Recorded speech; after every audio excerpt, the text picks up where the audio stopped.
Afternoon, everyone. How are we doing today? So, hey, I just wanted to record this live stream to let you know that David Portnoy, who I've talked about on this channel a couple of times, uh, you know, I think the first time a month ago or so when he sort of went after Warren Buffett and some others, I have been following him more for the entertainment aspects, but I've got to tell you, he has asked a couple of questions consistently that frankly I just didn't hear until I heard it several times, if you know what I mean. And specifically, it's this statement. He comes at it from a couple of different directions, but basically, it's hey, nobody has ever. Ah! Look at that. You drop your phone. You throw your hands in the air and you drop your phone. I'm sorry. Did my phone crack? No, we're good. So, again, he asks a question and basically says, hey, nobody has ever invested in a pandemic before. And, stocks only go up, the green hammer of death, and all of these entertaining things. But he keeps poking at the fact that all these talking heads that are on CNBC and Bloomberg and Wall Street Journal, none of them have invested in a pandemic before. So why can't he be right? And again, I said this before I dropped my phone off my stand. I didn't hear that the first few times he said it. Obviously I heard it, but it didn't get in here. But now I'm hearing him. And if you're following me on this channel, one rental at a time, you're not going to see me go into stocks. But that statement of, hey, no one's ever done this before is causing me to take the last 20 years of real estate experience, of watching my market, and just ask questions.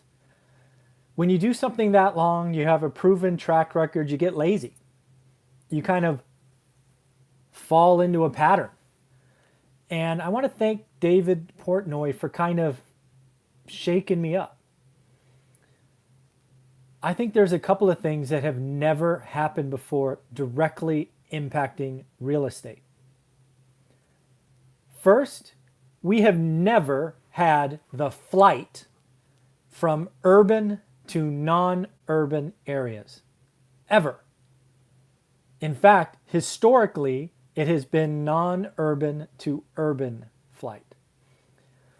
So that simple never happened before has caused me to go, wow, what freaking happens?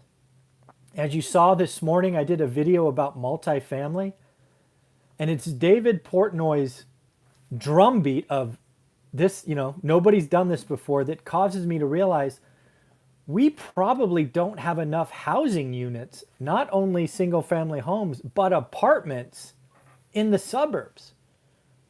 The suburbs were built not for growth, certainly not for accelerated growth. And it will take years for the suburbs to catch up. And again, that realization this morning is 100% thanks to David Portnoy. Next, I think we are seeing a fundamental change from renting to owning. David Portnoy in the stock market is getting a lot of credit, rightly or wrongly, for getting the new investors interested, the Robinhood investors interested in stocks.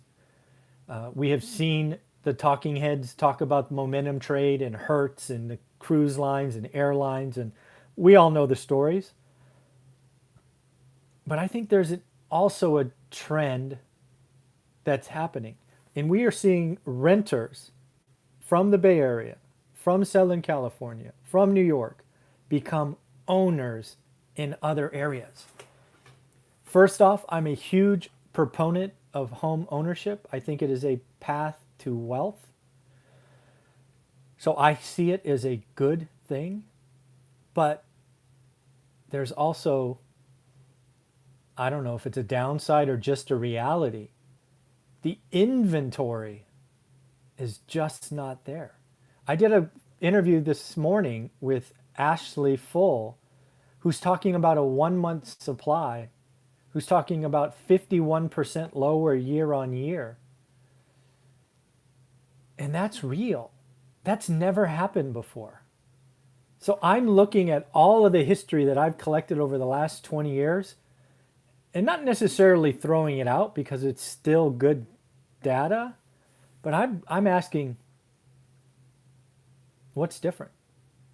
What's fundamentally changing?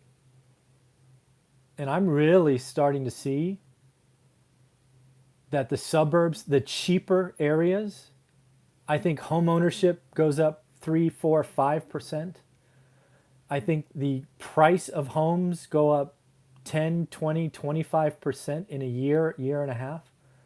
I think rents go up in the suburbs. I think apartment construction in the suburbs go up. Suburbs haven't had to create apartments.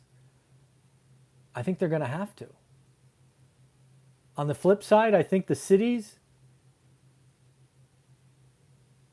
in for some pain. In for some pain. So again, I think David Portnoy's extremely entertaining. He's on Twitter. That's where I see him a lot. I don't know if he's other places. He always records or usually records the closing bell, kind of how he kind of finishes up. So again, I didn't like the flash that I saw in the beginning, but he was saying some things that I was just missing. So I want to acknowledge that, say I'm sorry. I think he's right. I think the environment today is like nothing we've seen. The fact that I've done something for 20 years and been okay at it doesn't mean I'm ready for the next 2 years. It just means it's going to be weird. I think it's going to be interesting. Yeah, the move from the suburbs to, the move from urban to the suburbs is real. Home ownership's going to go up. Value's going to go up. Rent's going to go up. That's what I see. So I don't know. I don't know what you guys think, but I think David Portnoy, I finally heard it. I think I've heard him say it 50 times. I think I finally heard it Wednesday. So again, just want to give him a special shout out. I want to thank him for opening my eyes to what might be happening in the real estate world. He's obviously a very stock guy, sports betting, that kind of stuff. But I took what he's doing in that arena, brought that thinking to the real estate world, and I think he's right. I think nobody has ever bought or built a portfolio in the real estate market. I think there is definitely some stuff going on outside the suburbs, places like Sacramento for sure. I talked to a broker there the other day, and inventory is down and prices are up. I think as long as you're in a big enough city and you can work from home and that's your career, I think it's going to be good. So I think San Francisco bad, other areas good. LA bad, other areas good. So again, if you don't know, look him up on Twitter, David Portnoy. Be ready for him though. He's out there. He is very entertaining. Okay, everybody, enjoy your Friday. Have a wonderful weekend. And if you have some questions, you can leave them below. I'm going to create a list tonight, and we will talk tomorrow at 8 a.m. where we do a live stream with just questions. And I apologize again for that little phone fall. It happens. I'm live. What are you going to do? Bye.